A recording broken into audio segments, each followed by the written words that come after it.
Hi అండి, అందరికీ నమస్కారం. ఈరోజు మనం భారతీమూర్తి గారు రాసిన ప్రేమంటే ఇదే అనే కథను చెప్పుకుందాం. మీకు నచ్చినట్టయితే ఒక లైక్ అనేది ఇవ్వండి. కథలోకి వెళదాం.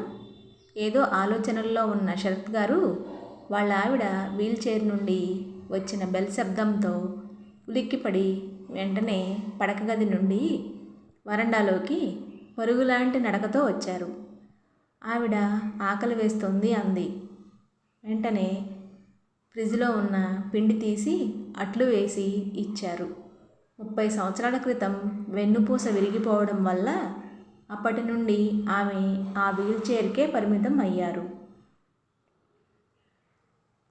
ఆవిడ పడుకుంటాను అంటే వెంటనే మంచం మీదికి జాగ్రత్తగా పడుకోబెట్టి ఆమె నిద్రపోయే వరకు అక్కడే ఉండి ఆయన ఆమెనే చూస్తూ గతం అంతా గుర్తు చేసుకున్నారు. శరత్ ఒక ప్రైవేట్ కంపెనీలో ఉద్యోగం చేస్తున్నాడు. 3 అన్నదమ్ములు.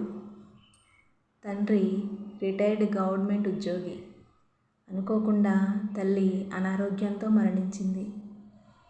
శరత్ తండ్రి, నువ్వు పెళ్లి చేసుకో, ఇంటికో ఆడదిక్కు ఉంటుంది అని అంటే అందరూ కలిసి పున్నమి జాబిలిలా అందమైన చందనని చూడ్డానికి పెళ్లి చూపులకు వెళ్ళారు. శరత్ స్వతహాగా నెమ్మదస్తుడు, సిగ్గు జాస్తి. వాళ్ళ నాన్న అమ్మాయిని చూడు అంటే గాని తల పైకెత్తి చూడలేదు. ఒక్కసారి చూశాడో లేదో వెన్నెల్లో ఆడపిల్ల అని ఎక్కడో చదివాడు. కాదు, ఆ పండువెన్నెలే ఈ ఆడపిల్ల అనుకున్నాడు. ఆమెని తొలిచూపులోనే చాలా గాఢంగా ప్రేమించాడు. ఇద్దరి ఇష్టాలు కనుక్కొని పెళ్ళికి తేదీ నిశ్చయించుకున్నారు. అప్పట్లో ఫోన్లు లేవేమో. ఎన్ని ఉత్తరాలు కవితలు రాశాడో లెక్కలేదు. ఆమె అంటే అంత ప్రేమ అతనికి. ఘనంగా పెళ్లి చేసుకొని ఆమె వాళ్ళ ఇంట అడుగుపెట్టింది. ఇక ఆ ఇంటి స్వరూపమే మారిపోయింది. ఆమెకి అణుకువ ప్రేమ అభిమానంతో అందరి మనసుల్ని గెలుచుకుంది. తన భార్యకు అందమైన రూపమే కాదు, ఇంకా అందమైన గుణం కూడా ఉన్నందుకు సంతోషించాడు. అలా సంవత్సరాలు గడుస్తున్నాయి. మరుదులు పెళ్ళిళ్ళు.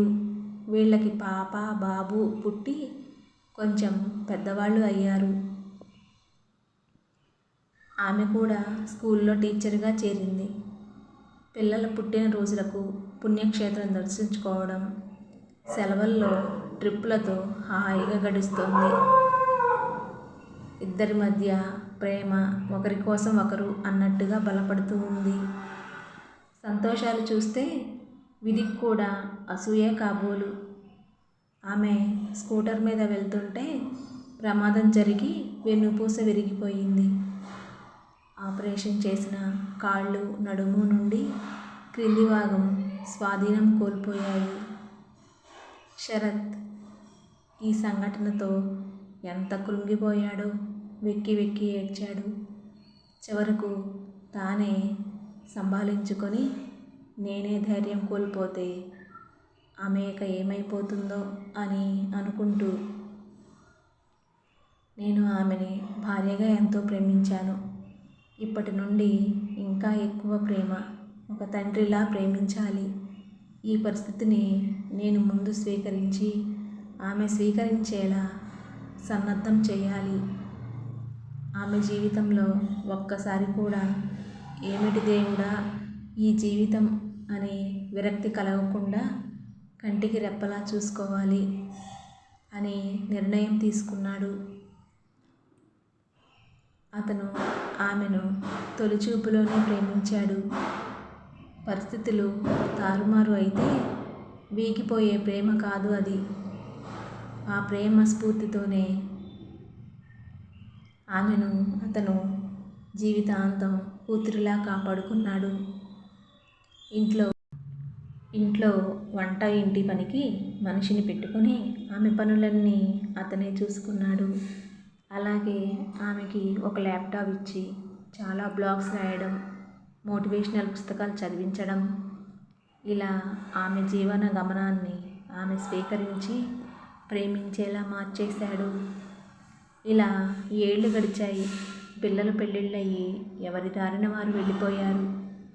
వాళ్ళతో ఉండమన్నా వాళ్ళకి భారం కాకూడదని వాళ్ళింట్లోనే ఉండి వాళ్ళు ప్రేమించే పుస్తకాలు, ప్రేమించే తోట పని, ప్రేమించే సత్సంగం, ప్రేమించే సేవా కార్యక్రమాలు, వీటితోనే వాళ్ళ ప్రేమ సామ్రాజ్యం అందరికీ ఆదర్శమైంది.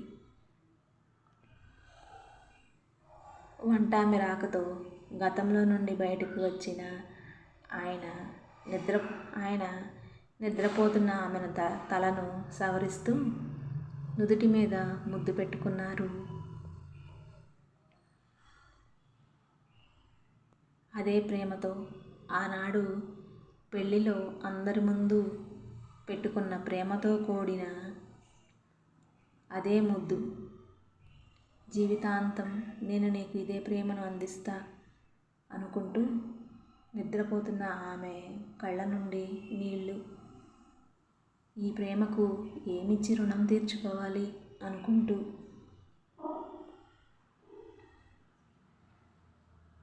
అసలు ప్రేమంటే ఇదే. ఊహలలో కాదు, ఊహించని పరిస్థితులు ఎదురైనా భాగస్వామిని, ప్రేమని గెలిపించడం, స్ఫూర్తిని ఇవ్వడం నిజమైన ప్రేమకు అర్థం.